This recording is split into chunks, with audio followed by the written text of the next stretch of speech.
হ্যাঁ দাদা, আপনি ভালো আছেন তো? আছি, ঠিক আছে। হ্যাঁ দাদা, আমাদের মুম্বাইতে একজন বলিউড অ্যাক্টার্স, উনি কয়েক বছর ধরে মুম্বাইতে কয়েকটা সিনেমাতে কাজ করেছে। তো তিনি আমাকে কয়েকদিন থেকে রিকোয়েস্ট করতেছিল যে ওনার খুব ইচ্ছে অ্যাসামিজ সিনেমাতে কাজ করার। তো আচ্ছা। হ্যাঁ, আমার সঙ্গে মানে ওই ওনার ওই অ্যাক্টরস কয়েকজনেরই আমার সঙ্গে একটু কথা সম্পর্ক আছে।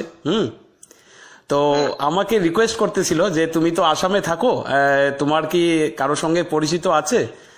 দাদা, মানে ওই বলিউড অ্যাক্টার্স, তিনি মুম্বাইতে কয়েকটা সিনেমাতে কাজ করেছে, প্রায় 20-25 বছর পুরনো। ওনার নাম হলো সন্দীপ বোস। সন্দীপ বোস, তিনি আমাকে রিকোয়েস্ট করতেছিল অ্যাসামিজ সিনেমাতে কাম করার ওনার ইচ্ছে। হ্যাঁ, তো ওনাকে কি আপনার সঙ্গে আমি মানে একটু যোগাযোগ করাতে পারি? ঠিক আছে, এখন তো আসামে তো বেশিরভাগ সিনেমা সিনেমা আমি বানাচ্ছি। হ্যাঁ হ্যাঁ দাদা, আমি আপনার কথাই বলছি। আপনার কথাই বলছি।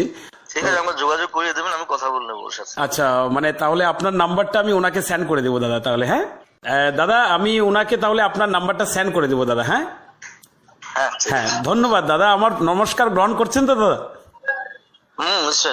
আচ্ছা ঠিক আছে দাদা, ঠিক আছে, রাখলাম দাদা তাহলে। হ্যাঁ রাখলাম। হ্যাঁ হ্যাঁ। ওকে, স্যার।